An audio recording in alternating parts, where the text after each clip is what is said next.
que você vai falar sobre... Agora está começando. Como que você vai fazer para compreender, quando você está fazendo uma meditação, das fases de criação, as fases de completude? Então, você, em determinado ponto, você medita, tudo se dissolve na vacuidade, você medita na vacuidade, você vai meditar na vacuidade. O que é essa vacuidade? Se você não compreendeu ainda o que é ensinado na Prajnaparamita, você não tem como fazer essa prática de uma forma correta. A gente fica numa visão, num conceito de vacuidade, meditando sobre um conceito de vacuidade, a gente mantém a nossa mente exatamente onde ela está, a gente não avança. Então, é importante o conhecimento sobre o que é o ensinamento da Prajnaparamita, até porque todo o que vem, as práticas que vêm depois, elas estão baseadas nisso, né? Então, hoje ele ensinou sobre, continuando o grupo de estudos, sobre o caminho da ilusão de Nipuma. O caminho da ilusão nada mais é do que a Prajnaparamita, né? Mas com uma percepção que evita que a gente caia num grande equívoco de achar que, naquela questão do niilismo, né? De achar que nada existe, que as coisas são todas falsas, e isso cria uma grande confusão para o praticante, ele não consegue seguir adiante. Como o Kalu Rinpoche colocou, esse caminho é um caminho gradual, né? É importante que a gente comece a perceber que em nenhum momento está dito que as coisas são uma ilusão. É sempre dito que as coisas são como uma ilusão, né? São como um sonho, como uma miragem. Não quer dizer que é um sonho, que é uma miragem, que é uma fantasia, é como, né? Então, da mesma forma como uma ilusão, ela tem uma existência, uma densidade bastante sutil, ela não tem uma concretude, as coisas também não têm concretude, da mesma forma como os sonhos não têm concretude, como as ilusões não têm concretude, como as miragens não têm concretude, como o arco-íris no céu não tem concretude, entende? Então, assim, esse como é a palavra fundamental para a gente entender, né? O que é, do que está se falando. Então, a gente olhar para a realidade e perceber ela de uma forma mais leve, como em que todos os fenômenos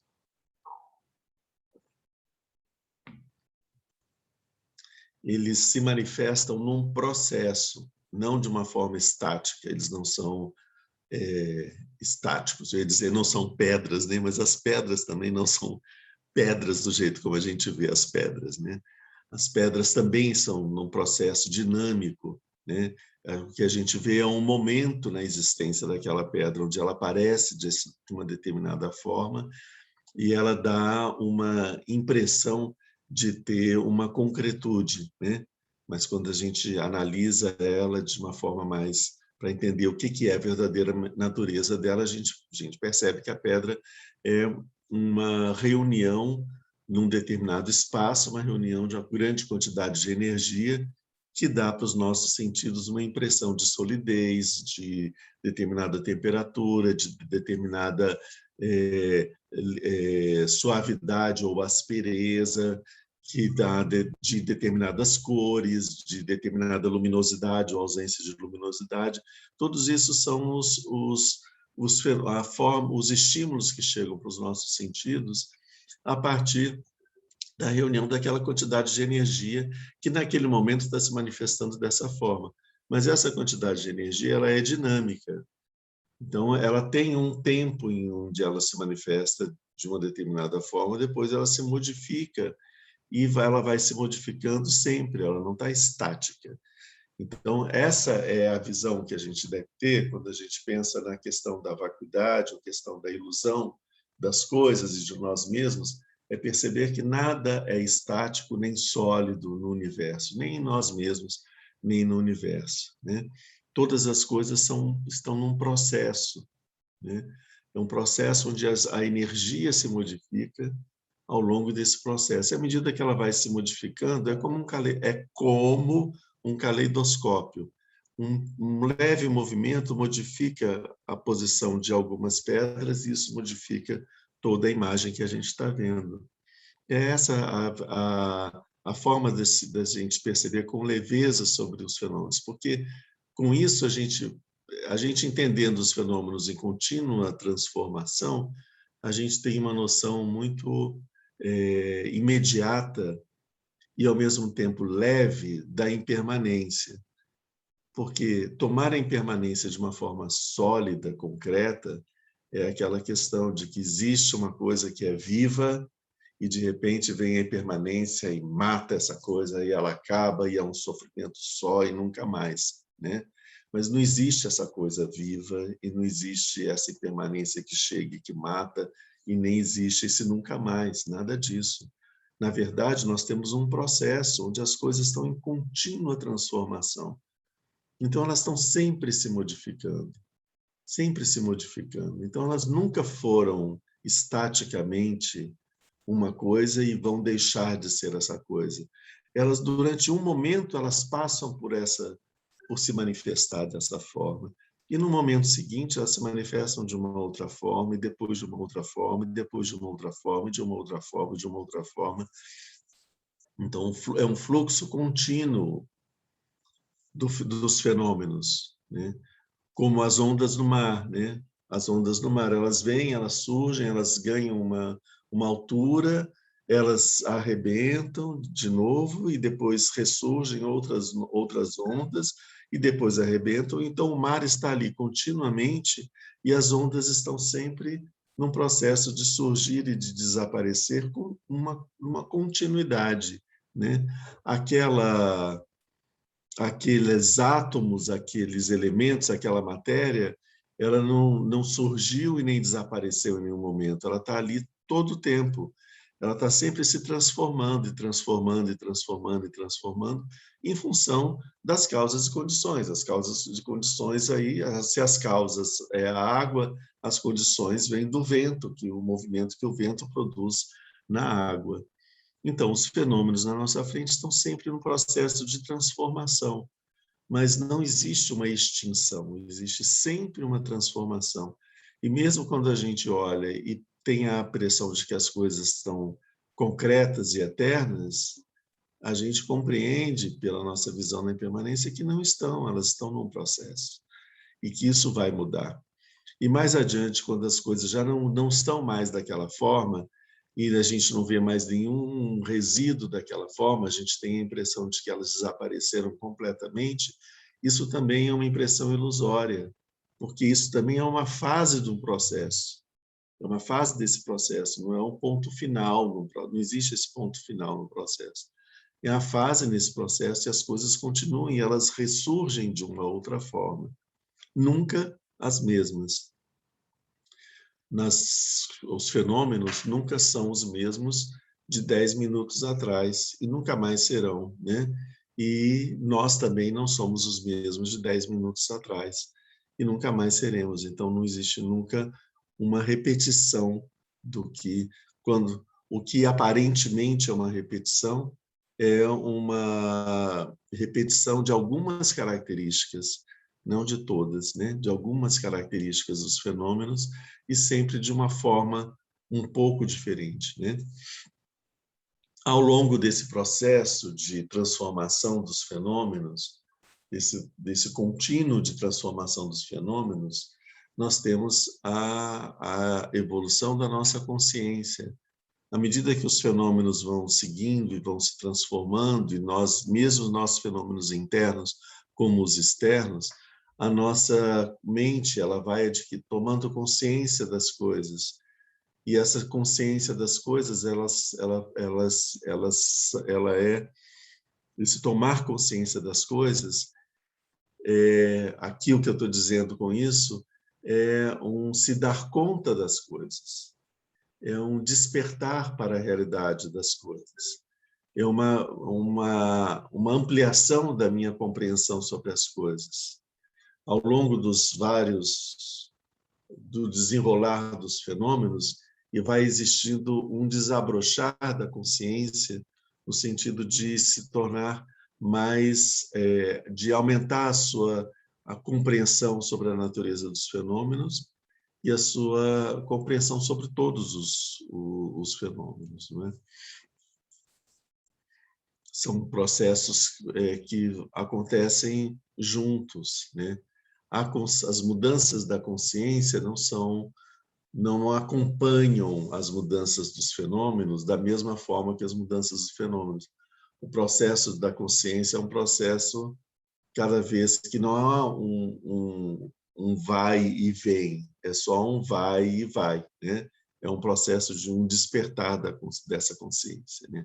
Ela pode, em alguns momentos da nossa existência, ficar um pouco mais adormecida, mas ela depois retorna com a sua total capacidade, né? Bom, então acabou que eu entrei sobre um outro caminho, né? Mas vamos continuar aqui o nosso estudo. A gente está vendo os 37 auxiliares da iluminação.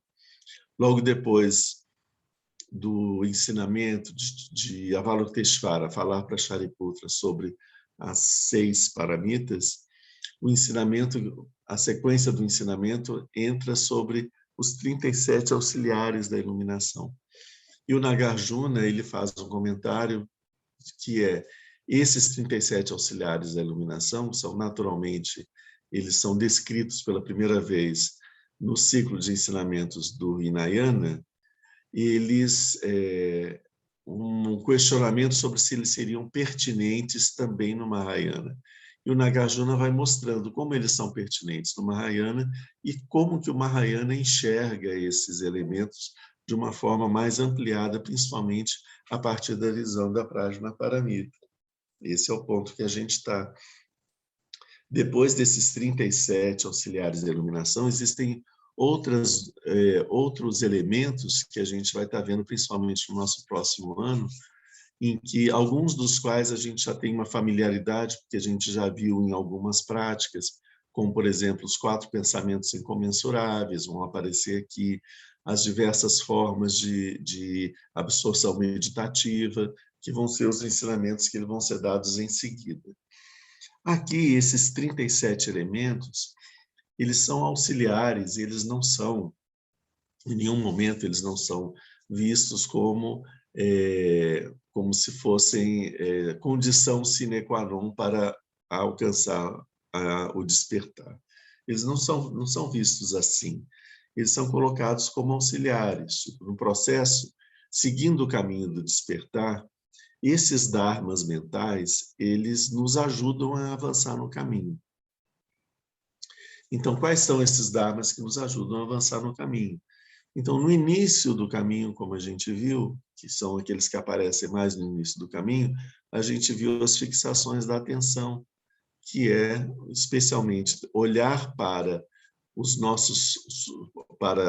determinados fenômenos, que vou falar em seguida, olhar para esses fenômenos com um olhar de sabedoria, ou seja, observar a verdadeira natureza desses fenômenos que são o nosso corpo, o que é o nosso corpo, né? O que são as nossas sensações, o que é o nosso pensamento conceitual e o que é a nossa identidade de eu, a nossa pessoa, e observar a verdadeira natureza desses fenômenos. Isso no começo do caminho é uma coisa que está presente, certo?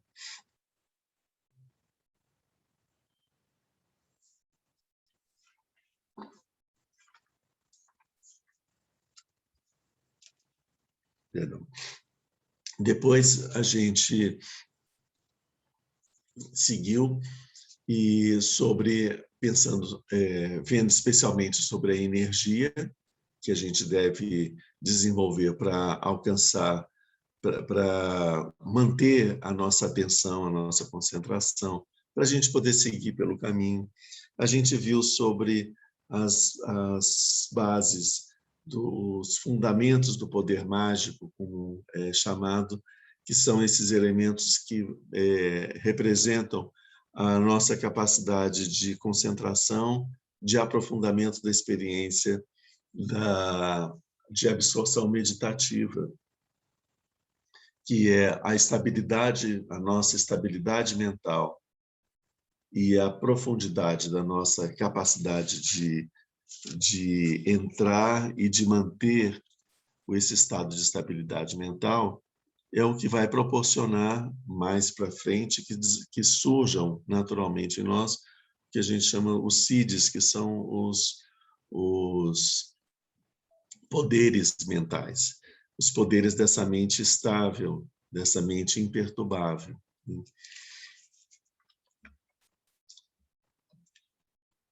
Isso não é uma coisa, não é Marvel, né? Não são poderes de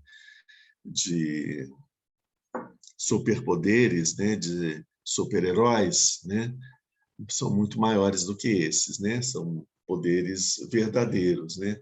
Isso não é difícil da gente, não é uma coisa, uma superstição ou uma coisa milagrosa. É muito imediato a gente compreender que uma mente treinada, ela é uma mente poderosa, né? Uma mente indisciplinada, que está o tempo todo sendo um joguete das vários processos mentais de atração, de repulsão, de busca de desejo, etc., uma mente completamente dominada, né? E ela não tem a capacidade de realizar muita coisa.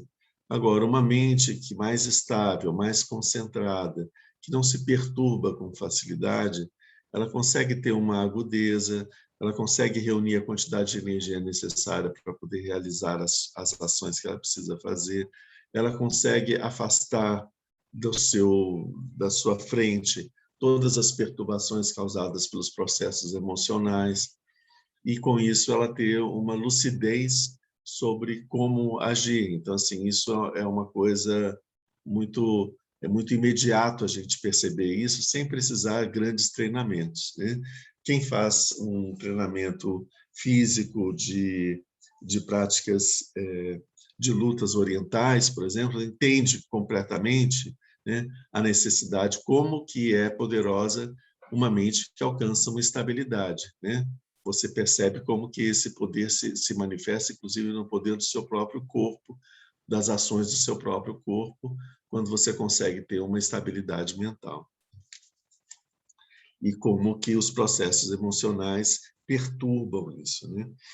Então, isso a gente viu sobre essa questão dessa importância da estabilidade mental, e em seguida a gente entra sobre as 5 faculdades, que é o tema de hoje, as 5 faculdades e as 5 forças. As 5 faculdades, Indriya, deixa eu pegar aqui. No nosso texto, ele está colocado assim: eis, ó monges, as 5 faculdades. Quais são essas 5? A faculdade da fé, a faculdade da energia, a faculdade da atenção, a faculdade da concentração e a faculdade da sabedoria. A gente vai ver que alguns elementos eles vão aparecer em vários desses grupinhos. Por exemplo, a energia volta a aparecer aqui, a atenção volta a aparecer, a concentração volta a aparecer. Mas são abordagens diferentes desses grandes dharmas, né? O que é a faculdade da fé? Aqui, o nobre discípulo possui a fé. Ele crê no despertar do Tathagata e diz: o bem-aventurado é santo, perfeitamente e plenamente iluminado, munido das ciências e das práticas, bem-vindo, conhecedor do mundo, insuperável, condutor dos homens a serem domados, instrutor dos deuses e dos homens, Buda, o bem-aventurado. Isso é chamado a faculdade da fé. Depois, eu vou pegar só a fé primeiro, para a gente ver tudo. E onde se encontra, ó monges, a faculdade da fé? Nos 4 membros da entrada na corrente. É lá que se encontra a faculdade da fé. Aqui a gente está vendo a entrada na corrente.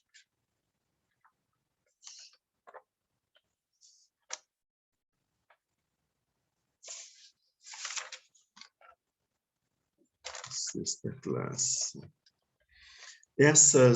Esses elementos que a gente está vendo aqui, as faculdades, eles se manifestam no decorrer do caminho preparatório, certo? Então, a gente teve o início do caminho com aquelas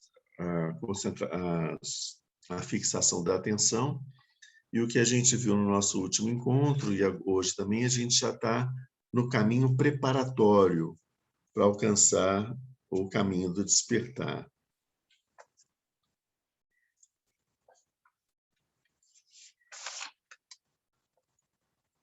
Pensamento. Quando o seu pensamento, o pensamento do yogi, ele está disciplinado, ele produz as 5 faculdades. O verdadeiro caráter dos dharmas é muito profundo, é difícil de sondar, mas pela faculdade da fé, o praticante ele crê, e isso é chamado a faculdade da fé.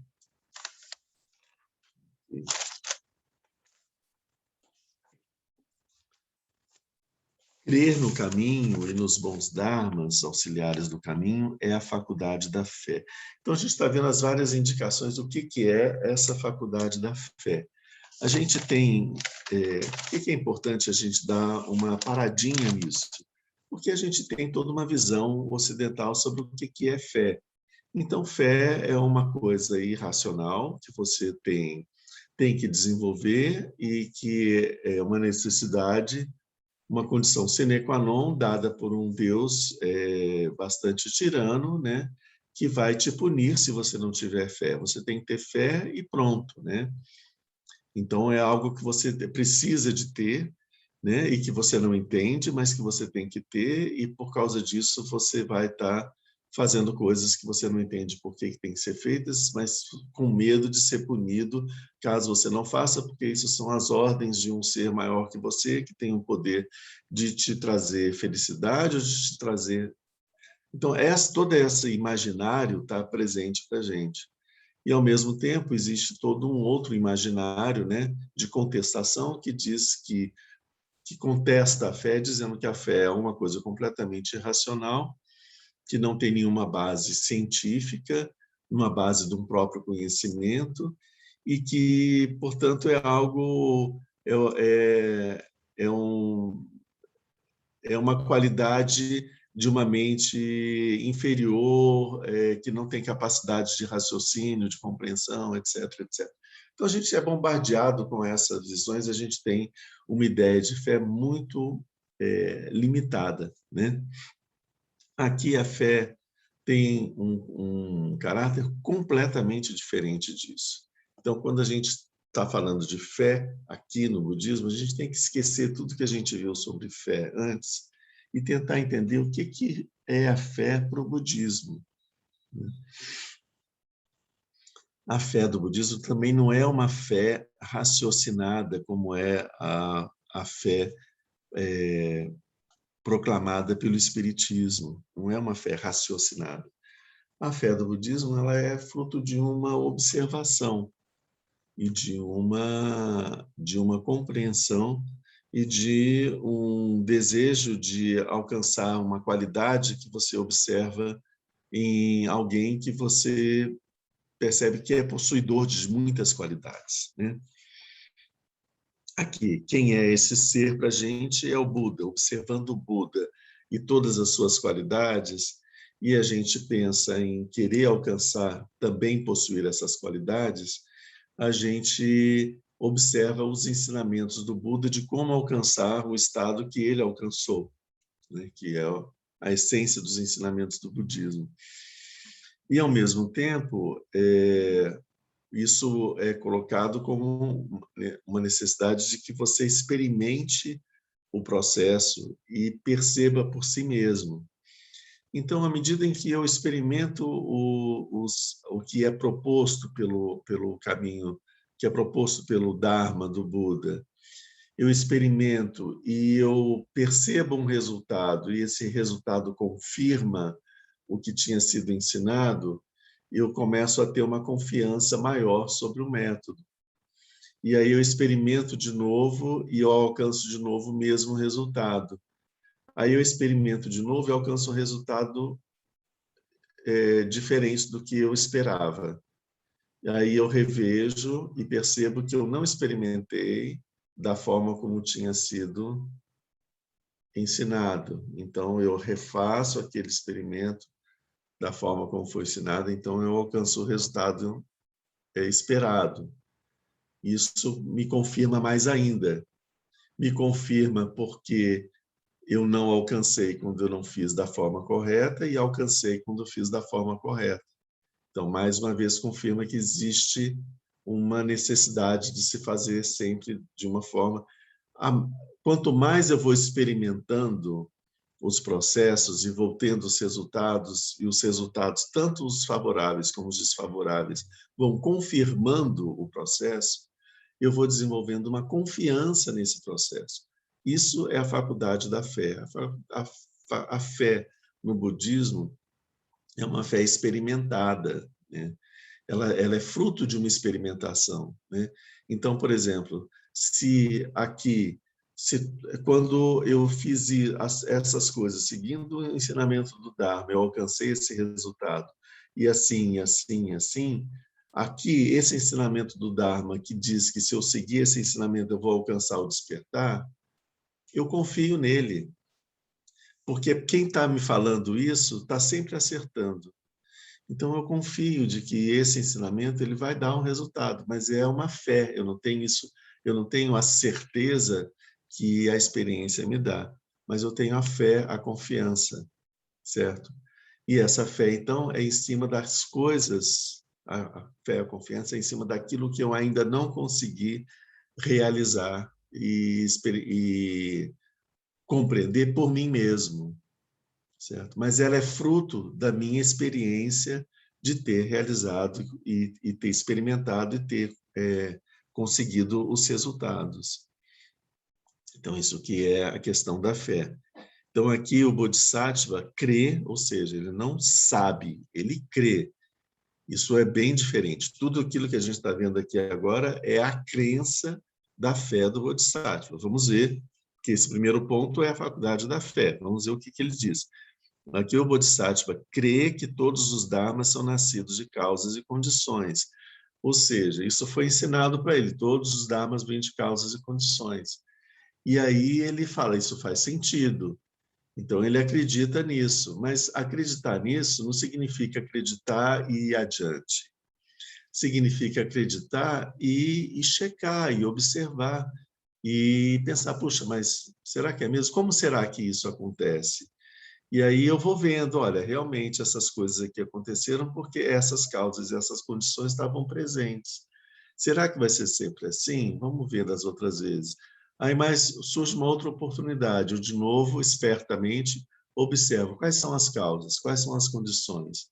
E está acontecendo. E por que isso não está acontecendo? Apareceu uma condição contrária que está impedindo que aquelas condições façam com que o fenômeno aconteça. Eu vou adquirindo um conhecimento sobre o fenômeno a partir da observação dos fenômenos, investigando as causas e condições. Então, à medida que eu vou investigando, isso que é uma crença, a princípio, ela vai se tornando uma convicção fruta de uma experiência, fruta de uma realização. Então, quando você falar sobre isso, você vai falar sobre algo que você realizou. Eu vi, eu sei porque eu vi. Não foi porque me falaram, é porque eu vi. É assim que acontece. Sempre eu tenho visto, todas as vezes eu estou checando. Até agora não teve nada que me fizesse pensar de uma forma diferente. Então, isso é uma outra coisa que vem além da fé. Mas no começo, o que existe é apenas uma crença, uma fé. É um ponto onde nós estamos, certo? Então, ele percebe, ele tem a crença de que todos os dharmas são nascidos de causa e condições, que são nascidos dos equívocos e das visões falsas, semelhantes a um tição girado em círculo, semelhante a uma magia, a uma mágica. Um tição girado em círculo é quando você pega uma brasa, uma pinça, pega uma brasa e você gira e forma um círculo vermelho. Então, esse círculo vermelho não existe. O que existe é um ponto, que é uma brasa, que, como ele está em movimento, ele dá a impressão de ser um círculo vermelho. Mas a brasa, ela é pequena, ela tem um tamanho limitado, o círculo é grande, depende do tamanho do braço que está girando, né? Então, a ilusão que você tem é de um objeto maior, muito maior, né? Que é um círculo de fogo, quando, na verdade, aquilo é apenas uma pedra de fogo, uma madeira incandescente, que, pelo fato de estar girando, ela nos dá essa impressão. Então, é isso que a gente, quando observa os fenômenos, a gente vê isso. Esses fenômenos não são esse círculo, esses fenômenos é o movimento de um tição. Então, tem que olhar para o fenômeno e perceber onde está o tição que está me dando a ilusão desse fenômeno que está na minha frente. É isso. Semelhante a uma magia. Semelhante a uma magia, porque enquanto você tem o movimento da mão girando aquele tição, enquanto aquela brasa está acesa, aquele fenômeno ele aparece na minha frente de uma forma bem específica. Mas à medida que o tempo vai passando e aquela brasa ela vai se reduzindo de intensidade, aquela cor vai esmaecendo. E mais tarde, quando ela ficar completamente apagada, não tiver mais a brasa, tiver só o carvão, eu não vou ter mais aquela impressão daquele círculo vermelho e nem de um círculo preto não vai ter. O carvão não vai dar o poder de dar aquela impressão de uma continuidade. Eu vou ver só uma pedrinha preta rodando, né? Sem ter sem fazer aquela linha, aquele círculo, né?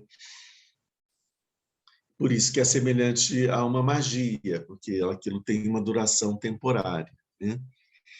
Ele crê que os dharmas são impuros, impermanentes, dolorosos, impessoais e semelhantes a uma doença, semelhantes a uma úlcera, semelhantes a um espinho, submetidos à deterioração e à ruína.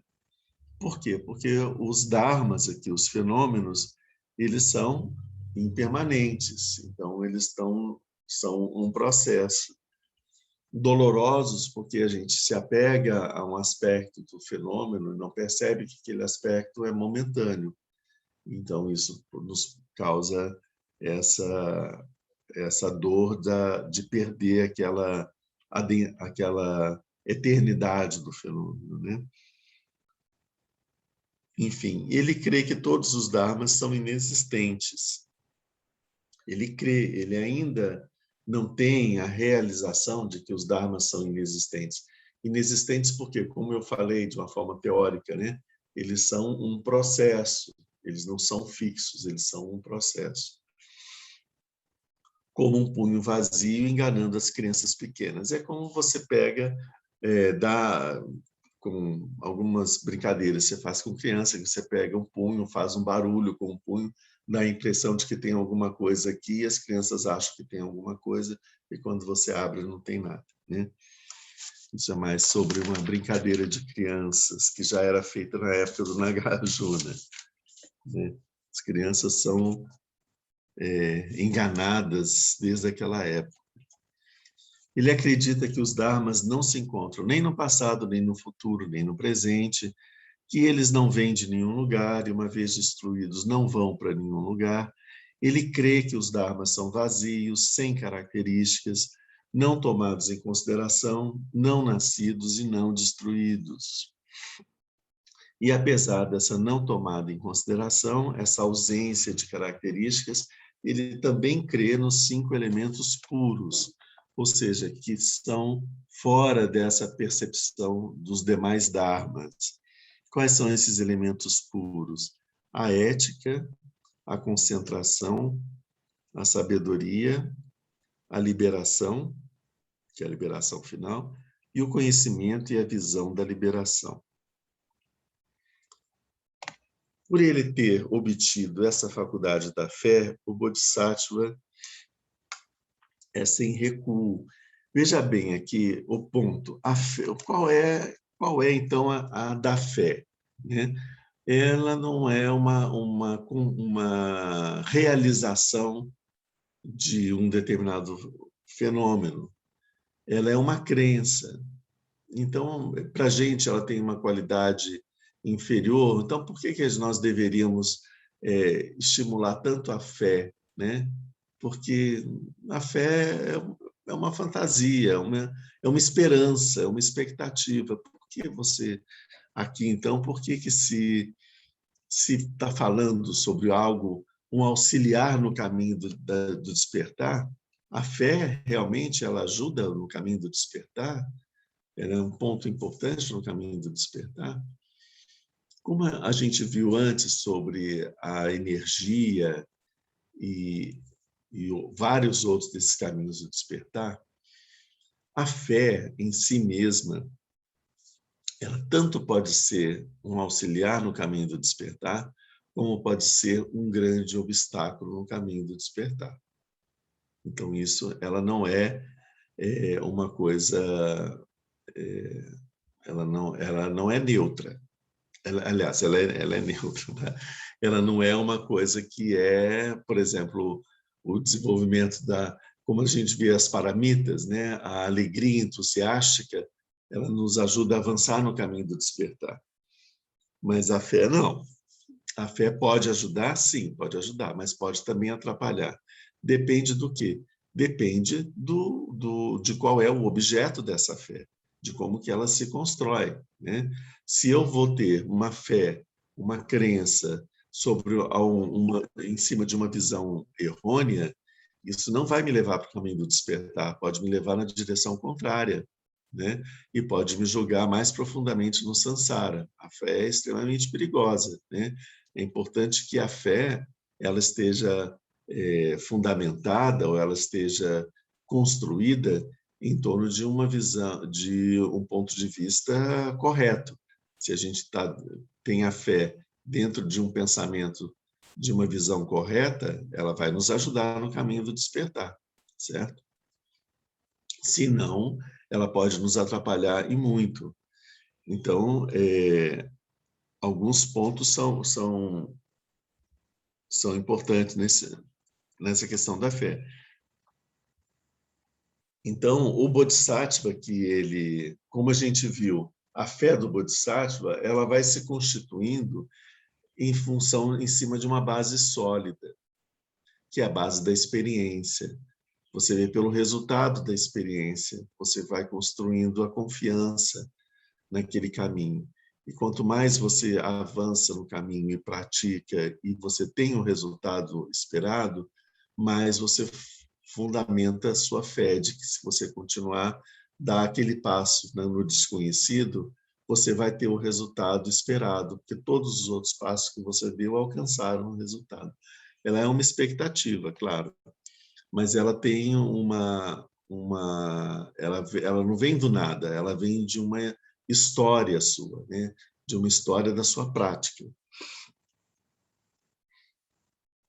Então, tomando a faculdade da fé como chefe, ele se estabelece corretamente na ética.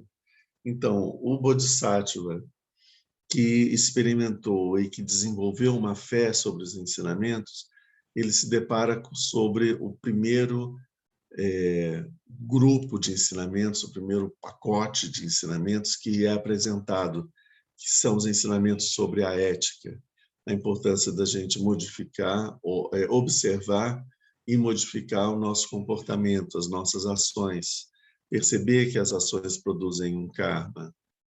Karma significa ação. Perceber que as ações elas produzem um efeito imediato e um efeito tardio, tanto no mundo externo como no mundo interno. E observar o que esse efeito tardio ele vai acontecer, qual a natureza dele, o que ele vai gerar. Então, que um ato ele não termina naquele momento em que ele foi feito. Ele tem uma repercussão, certo? Compreender isso vai construir o ciclo dos ensinamentos sobre a ética. Então, quando o Bodhisattva ele recebe esses ensinamentos, ele passa a incorporar esses ensinamentos na sua prática, ele faz isso baseado na fé. É a fé que leva ele a se estabelecer corretamente na ética. À medida que ele se estabelece na ética, ele vai vendo o resultado da prática ética e vai percebendo que que esse ensinamento produz o resultado conforme descrito. Aí ele começa a ter uma convicção da ética.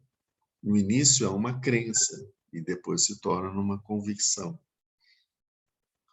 Quando ele se estabelece na ética, o seu pensamento de fé é imóvel e sem retorno.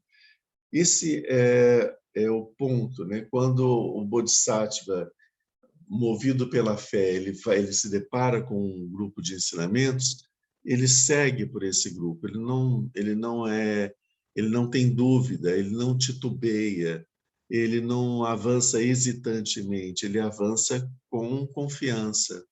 Essa confiança vem dos resultados anteriores, não é algo que apresenta para você e você fica meio assim, será que... Não fica tateando, né? Como você tem uma confiança que vem de uma prática anterior, quando o novo ensinamento é colocado para você, um novo ciclo, você chega e você segue em frente com confiança, com segurança. Essa confiança, essa segurança vem da fé. E essa fé é fruto da sua experiência, certo? Esse é o ponto. Então, quando ele se estabelece na ética, o seu pensamento é imóvel, ou seja, ele é fixo, pensamento de fé, e sem retorno. Ele crê com toda a sua mente e o coração. Ele se apoia na retribuição dos frutos do ato. Ele se apoia observando as consequências dos frutos das ações. Rejeita as visões falsas, não acredita mais nas palavras dos outros. Isso é interessante. Ele recebe apenas o ensinamento do Buda. Ele crê na comunidade e se estabelece no bom caminho. Ele tem um pensamento reto, suave e paciente. Seus poderes sobrenaturais são sem obstáculo, imóveis e indestrutíveis. Ele obtém, assim, a maestria das forças. Isso é o que se chama a faculdade da fé. Vamos ver o que tem aqui, né? Não acredita mais nas palavras dos outros. O que significa isso? As palavras dos outros, de qualquer outro, né? Não mais afetam o Bodhisattva, porque ele tem uma palavra que ele confia e que ele percebe que dá o resultado.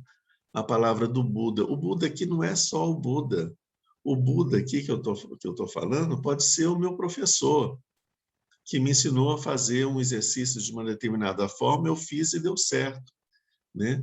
Eu confio. Aí alguém chega e fala assim, não é para fazer assim, não. Eu falo assim, como assim? Eu estou fazendo aqui, sendo treinado por um professor que eu confio, que eu tenho uma segurança, porque eu vejo ele, como que ele age, como é que é a vida dele. Então, assim, mesmo de uma forma mais mundana, a fé nos dá essa segurança.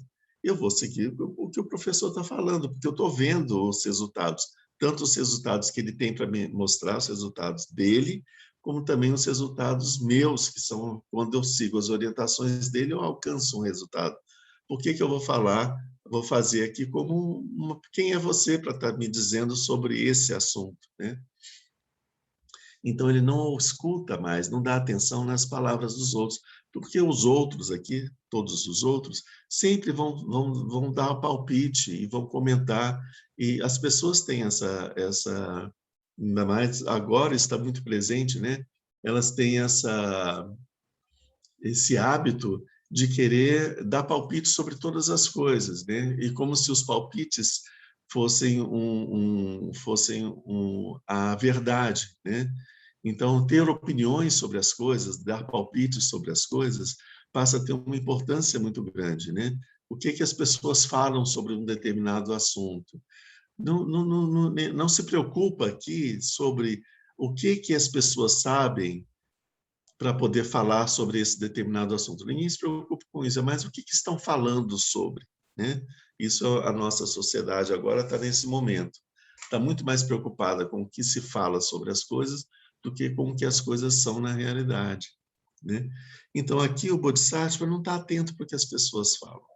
Porque as pessoas falam, e as palavras não têm uma ligação direta, imediata com a verdade. As palavras, elas podem ser de qualquer natureza, né? Então, e o que as pessoas falam não significa que seja o que elas pensam, não significa que seja o que elas fazem, e muito menos o seu comportamento ou o seu movimento na vida, né? Muito mais importante do que prestar atenção no que as pessoas dizem é observar como as pessoas se comportam, né? Como as pessoas se comportam, o que está de fato acontecendo é muito mais importante do que o que as pessoas falam sobre isso.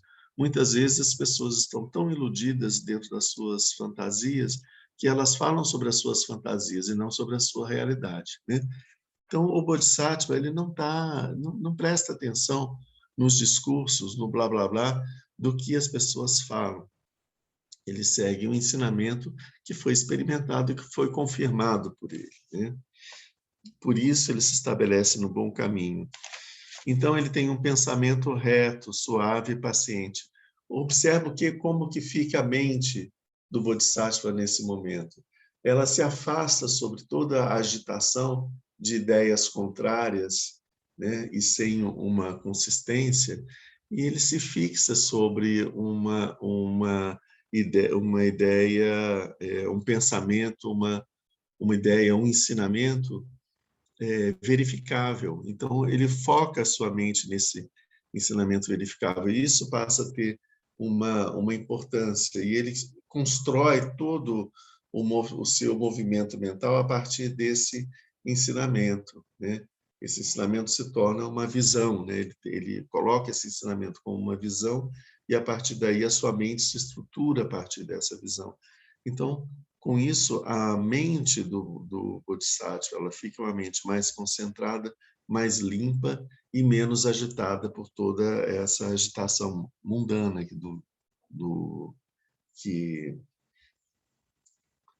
das emoções, das distrações e das ideias, das opiniões errôneas, né? Ok.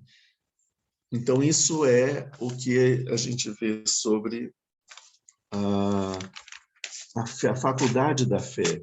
A importância da faculdade da fé, então, é porque a faculdade da fé nos coloca no caminho. E elas não colocam na posição da prática, elas nos colocam na prática. A gente pratica por causa da fé, né? Você vai no centro, o Lama fala de uma coisa e tal, vamos fazer a meditação assim, assim, assim. Ele te dá uma orientação, você chega em casa, senta na almofada e vai fazer a sua prática.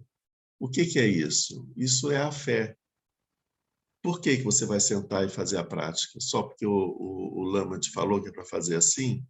Sim, porque o Lama o Lama é uma pessoa, no caso, uma pessoa que a minha mente elegeu como alguém que eu devo confiar sobre esse determinado assunto. Então, eu vou testar o ensinamento que o Lama me deu. Então, é a fé que nos coloca na prática. Essa é a importância da fé, ela que nos coloca no caminho, ela nos coloca na prática. A partir daí, vem a prática.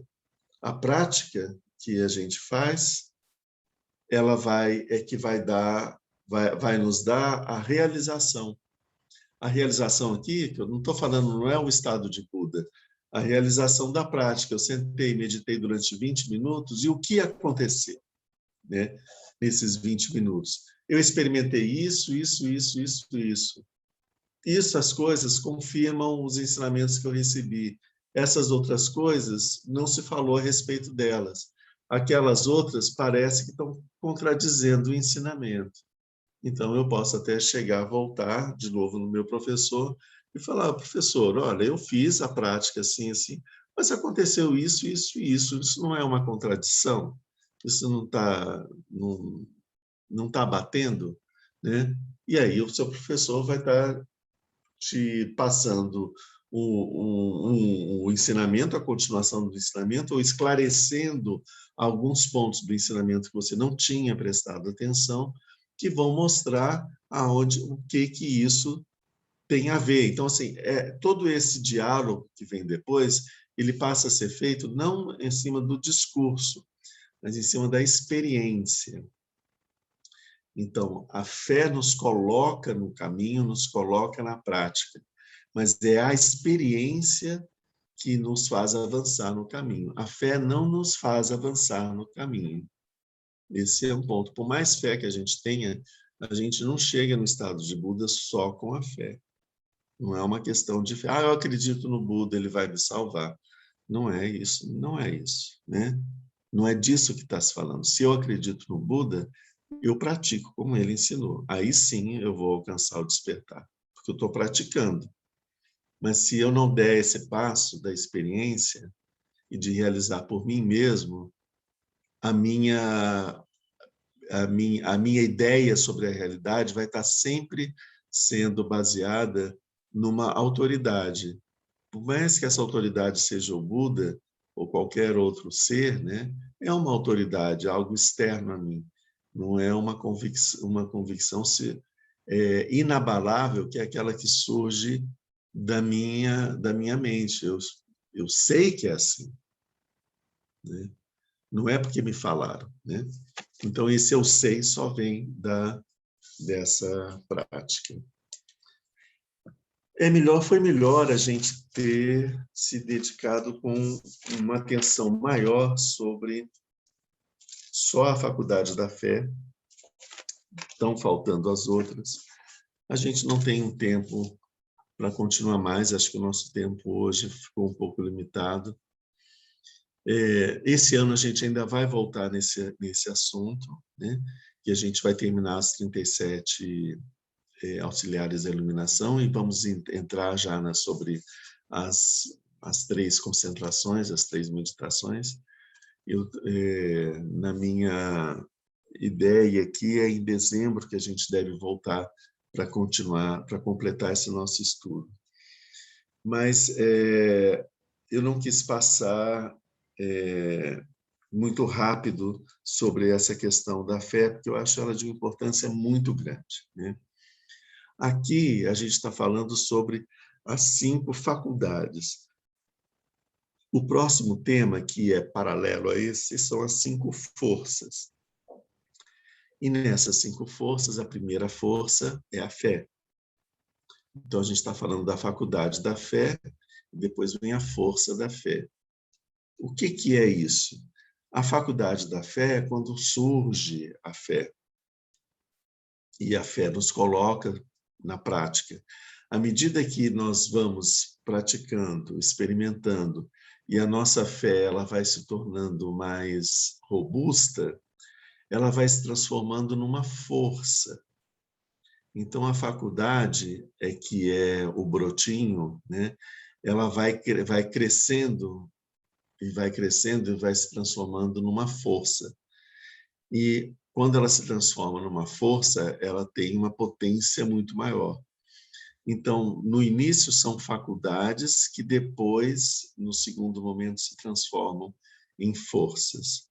Então, cultivar a faculdade da fé, nesse momento, uma coisa que a gente pode e deve fazer, de uma forma bastante lúcida, né? Isso vai transformar a nossa fé numa força, porque quando eu pratico, experimento e tenho a confirmação, e pratico e tenho a confirmação, e pratico e tenho a confirmação, a minha fé vai se transformando numa força.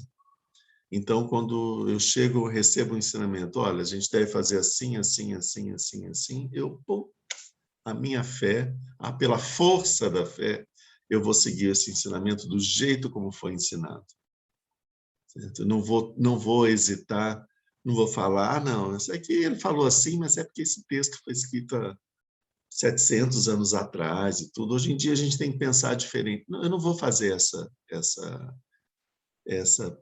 perturbar esse ensinamento com esses tipos de comentários. Eu vou seguir o ensinamento como foi dado. Por quê? Porque eu tenho aqui, nesse momento, eu tenho a força da fé, que é o que vai me dizer, não, deixa eu fazer do jeito que ele falou, porque ele acertou sempre, então desse jeito é que eu quero fazer. Depois que eu experimentar e tudo, eu posso até tentar fazer de um jeito um pouquinho diferente para ver se vai dar alguma diferença, mas agora eu vou fazer assim. Né? Então é isso. Eu acho que a gente pode terminar esse ciclo agora com, nesse momento, falando um pouco sobre a fé e sobre tanto como faculdade quanto como força. E a gente pode... isso, é isso. A gente pode abrir para alguns comentários agora, perguntas, porque nós vamos nos ver só em dezembro. Vamos lá. Só de ser sobre assuntos anteriores também. Fiquem à vontade.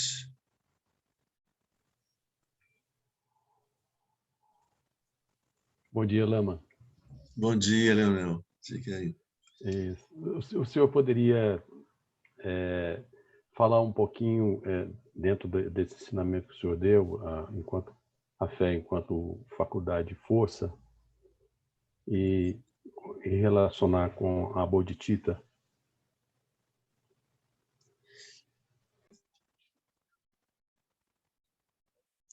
Ela tem uma relação com a Bodhicitta da mesma forma, porque a Bodhicitta, para a gente, é uma coisa muito estratosférica, né? Ter esse pensamento. Eu desejo que todos os seres alcancem o estado de Buda, sejam livres do sofrimento, todos eles tenham a felicidade, tudo isso é um conceito, né? A gente não tem a realização disso. Se a gente tivesse a realização disso, nós seríamos Budas, né? Bodhicitta significa o pensamento iluminado. Pensamento iluminado, Citta é pensamento, mente, né? Mente que pensa. E Bodhi é iluminado, né? O pensamento iluminado é o pensamento de Buda, né? Como é que a gente vai seguir o caminho para nos tornarmos Buda? A gente segue o caminho gerando a mente iluminada de Buda. É isso que está dizendo. Como é que você anda? Você anda andando, né? É isso que está falando. Mas se você, como é que eu vou pensar o pensamento de Buda? Então, faz o seguinte: pensa em todos os seres, deseja que eles alcancem a felicidade, tal, não sei o quê, que todos os seres são suas mães do passado. São elementos que vão se colocando para poder colocar a nossa mente numa direção correta, né? Que é o pensamento da mente iluminada. No começo, a bodhicitta é apenas uma bodhicitta de aspiração. Isso a gente vê muito a pessoa falar, a bodhicitta de aspiração. A bodhicitta de aspiração é como a fé. Ela não é algo que eu tenha e que eu saiba que eu tenho experimentado. Ela é um desejo, uma aspiração, né? Eu coloco a minha mente, eu coloco a minha mente num estado, né? E eu ainda não tenho essa compaixão pelos seres, mas eu começo a treinar a minha mente para que como seria a minha mente se eu tivesse essa compaixão, né? Então, vamos dizer, vamos desejar, vou fazer esse desejo. Esse desejo, ele não é verdadeiro, ele não é um desejo que vem do fundo do nosso coração, entende? A gente ainda é muito egoísta, a gente está pensando na nossa própria felicidade, no nosso próprio despertar, a visão da nossa mente é muito limitada, a gente é muito ainda hinayana, eu quero me libertar do sofrimento, né? Os outros são depois, né? Primeiro eu, depois os outros. É assim que a nossa mente funciona, porque está muito dominada pelo egoísmo. Então, a gente começa a fazer martelando, martelando, martelando. Não, espera aí, deixa então, antes de eu pensar no bem para mim, deixa eu fazer a minha prece para que os outros consigam antes de mim. Aí você faz a sua prece, pronto, já fiz minha prece, agora posso desejar esse bem para mim. É assim, né? E aí a gente faz a primeira vez, a segunda vez, a terceira vez, a quarta vez, e à medida que a gente vai fazendo, vai se construindo um hábito mental, que é o de sempre estar pensando nos outros antes de pensar em si mesmo. Quando esse hábito mental ele vai se estruturando na nossa mente, naturalmente a nossa mente vai começar a colocar o outro antes de nós mesmos.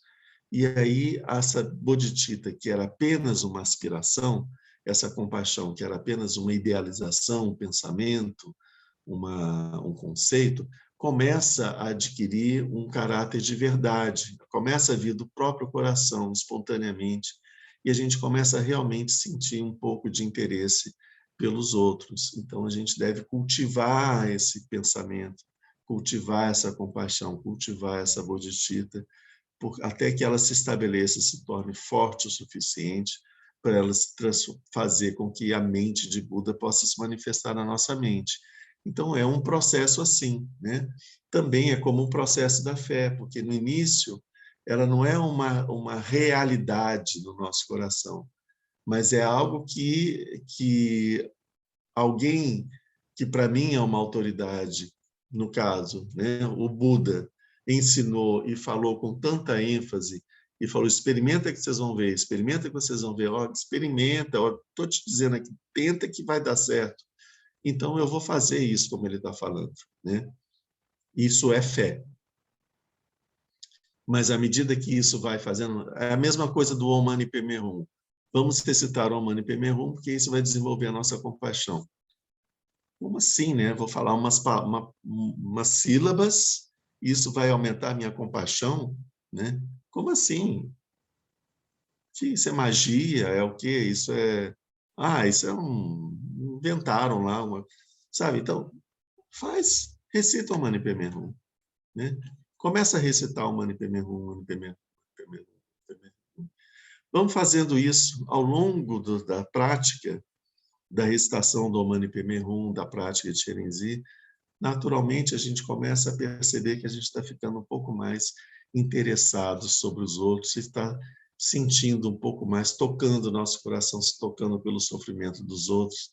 E quando a gente começa a perceber isso, a gente vê como que a compaixão vai brotando do nosso coração, isso em função da gente ter feito aquela prática tão irracional, que é repetir 6 sílabas, que não significam nada para a gente.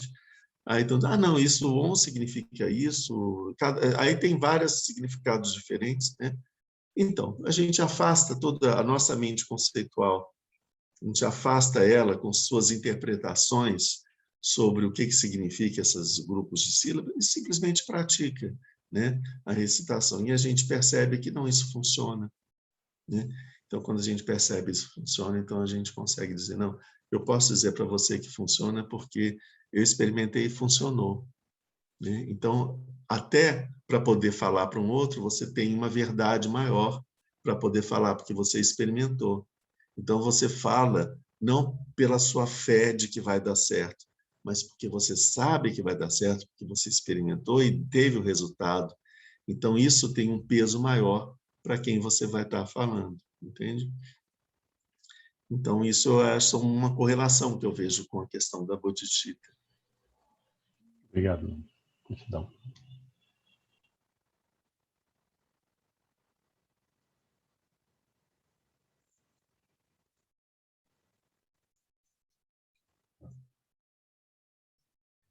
Bom, Eu agradeço muito pela presença de todos, me acompanhando nesse caminho de acompanhar esse comentário. Nós vamos fazer um retiro agora em outubro, um retiro no Centro de Retiros. Não vai dar para ser transmitido, porque a gente não tem internet legal lá e tal. Vai ser uma oportunidade para as pessoas praticarem, né? Estarem juntas para praticarem. E nesse retiro a gente vai estar trabalhando com as práticas preliminares comuns, né? Que é o tema que o Kalun Rinpoche está vendo agora com Taranata. A gente vai as pessoas que estão querendo fazer essas práticas preliminares comuns, ou as pessoas que já estão fazendo, ou as pessoas que estiverem fazendo outras práticas, mas que tiverem estar presentes ali no retiro, tem que resolver isso com a Camila e com Clarissa, que são as pessoas que estão organizando é Camila, né? É que eu vi Clarissa falando alguma coisa ali.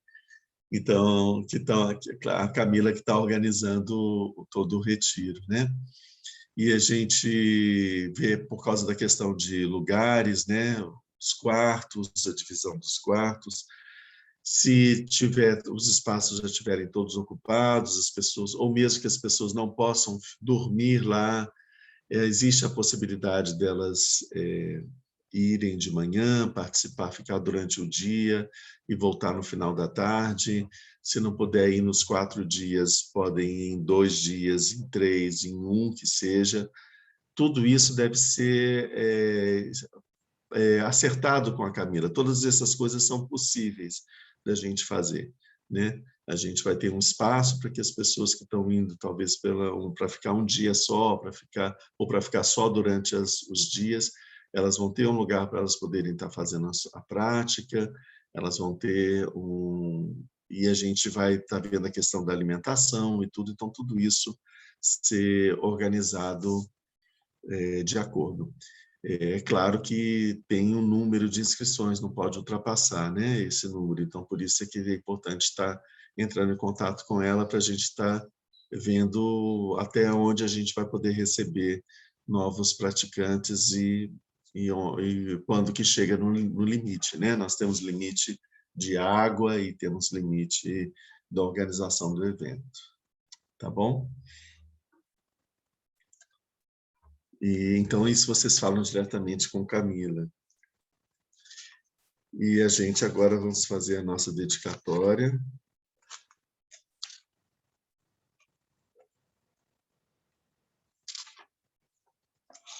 Graças a essa virtude, tendo realizado rapidamente o Mahamudra, possa eu conduzir a esse estado todos os seres sem exceção.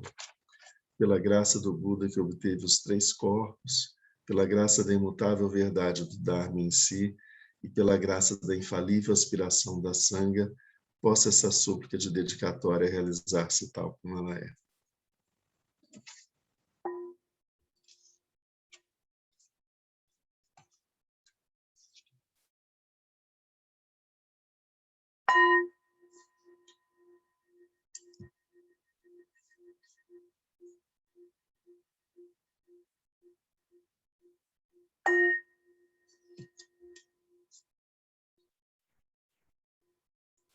Boa semana para todos. Obrigada, Tenha uma Lama. semana muito feliz.